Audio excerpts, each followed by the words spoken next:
अध्याय 4। महेश्वरी हवेली के विशाल प्रांगण में सवेरे से ही हलचल थी।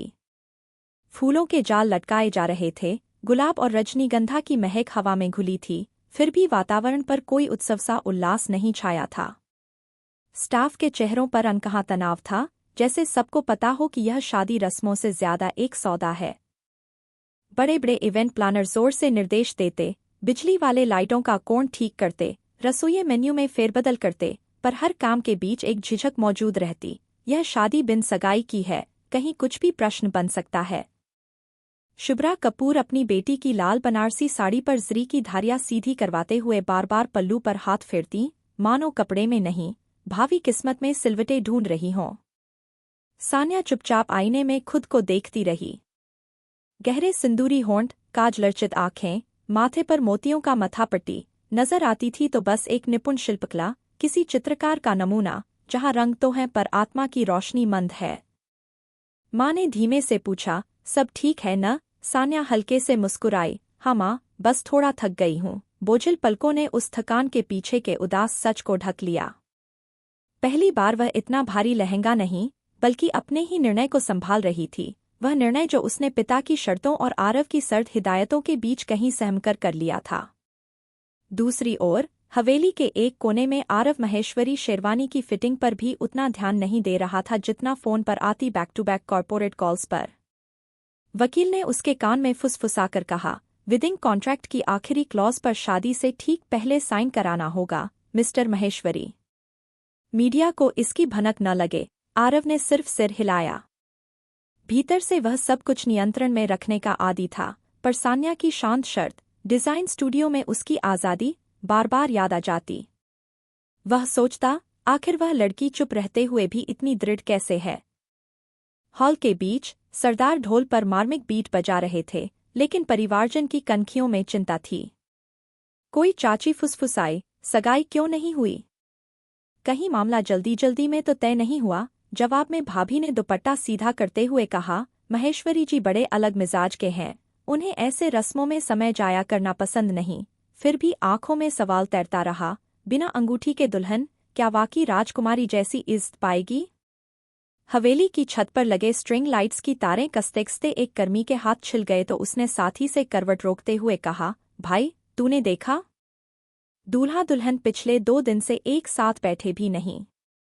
बस तस्वीरों के ट्रायल में 2 मिनट को आमने सामने। कैसी शादी है? दूसरे ने कंधे उचकाए, पैसे वालों के अपने झमेले होते हैं, हमें क्या? मगर उनकी बात वहीं दीवारों में सरसराती रही। दोपहर ढलते ढलते हल्दी की हल्की रस्म संपन्न हुई, बिना मेहमानों की भीड़, बस कुछ नजदीकी घरवाले। पीले चुने में चंपा के फूल मिलाकर सान्या के हाथों पर घुमाया गया, पर आरव नदारद रहा। कहाँ गया? दूल्हों का हल्दी में बैठना महेश्वरी परिवार की प्रथा नहीं। सच्चाई यह थी कि आरव कार्यालय के आखिरी दस्तावेज निपटा रहा था, ताकि शादी के बाद प्रेस कॉन्फ्रेंस में कोई गलती न रह जाए। जब शिव हल्दी की कटोरी लेकर कमरे में आया तो बहन समान सान्या ने हल्का सा मुस्कुराकर बोला, आप नहीं बैठे? शिव ने अपराधी सी निगाहें चुराईं, उसे मालूम था कि उसकी वजह से ही यह अजीब सौदा बना। उसने बस मुरझाए फूल सा जवाब दिया, भाभी, मैं बस कुछ काम था भैया के साथ। सान्या ने शब्दों से ज्यादा उसकी नज़र में पश्चाताप पढ़ लिया। शाम को संगीत संध्या सिर्फ नाम की थी। बड़े बड़े घेरों की सोफे बैठक में तानपुरे की जगह लोग कानाफूसी कर रहे थे। स्क्रीन पर प्रोजेक्टर ने दोनों परिवारों की पुरानी तस्वीरें चलाईं, लेकिन हर स्लाइड पर धीमी तालियों के पीछे सरगोशियां गूंजती। कपल में केमिस्ट्री महसूस नहीं होती। किसी ने दबी जुबान कहा, संयुक्त प्रॉपर्टी डील जैसी लग रही है। आरव और सान्या ने क्रमश दूर दूर बैठकर वह तमाशा देखा। उनकी निगाहें बीच बीच में मिलती, पर दोनों ही पल भर में उन निगाहों को मोड़ लेते, जैसे कोई अनजानी दीवार बीच में हो। रात के खाने के दौरान आरव ने सान्या को दरकिनार हॉलवे में रोका। झूमर की सुनहरी रोशनी उनके चेहरों पर उतर रही थी, पर माहौल ठंडा था। कल फेरों से ठीक पहले हमारे वकील तुम्हारे दस्तखत लेंगे, उसने सपाट स्वर में कहा। कुछ क्लॉज बदली हैं, फैमिली ट्रस्ट वाले हिस्से में। सान्या ने संयत आवाज में पूछा, बदला क्या है? आरव ने सीधा जवाब नहीं दिया, तुम्हें कोई आर्थिक असुविधा नहीं होगी, यह आश्वासन है। सान्या ने उत्तर में सिर हिलाया, लेकिन वहां मौन में प्रश्न लरजते रहे, क्या पैसों के अलावा संबंध में कुछ और भी रहेगा? उनकी बातचीत से कुछ दूरी पर शुभ्रा कपूर ने दोनों को साथ देखा और निश्वास भरी राहत ली। फिर भी दिल में खटका था, शादी तक सब ठीक रहेगा ना? उसी समय आरव की दादी शीला माहेश्वरी हाथ में माला फेरती हुई बुदबुदाईं, इन्हें भगवान बुद्धि दे, ब्याह जीवन ज्योंकारक स्वाद, प्रेम बिना तो फीका घोल।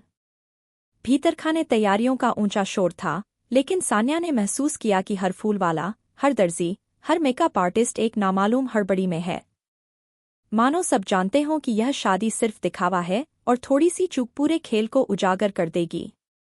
अपनी ड्रेस रिहर्सल के समय वह स्टूडियो हॉल में अकेली खड़ी रही। दुपट्टा सिर पर टिकाते टिकाते उसने दर्पण में अपना चेहरा देखा, माथे पर झिलमिलाहट, पर आंखों में अनिश्चितता।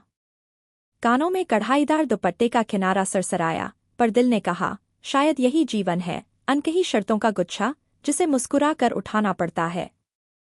दूसरी ओर आरव अपनी स्टडी में खिड़की के पास खड़ा समंदर की चमकती रेखा देख रहा था।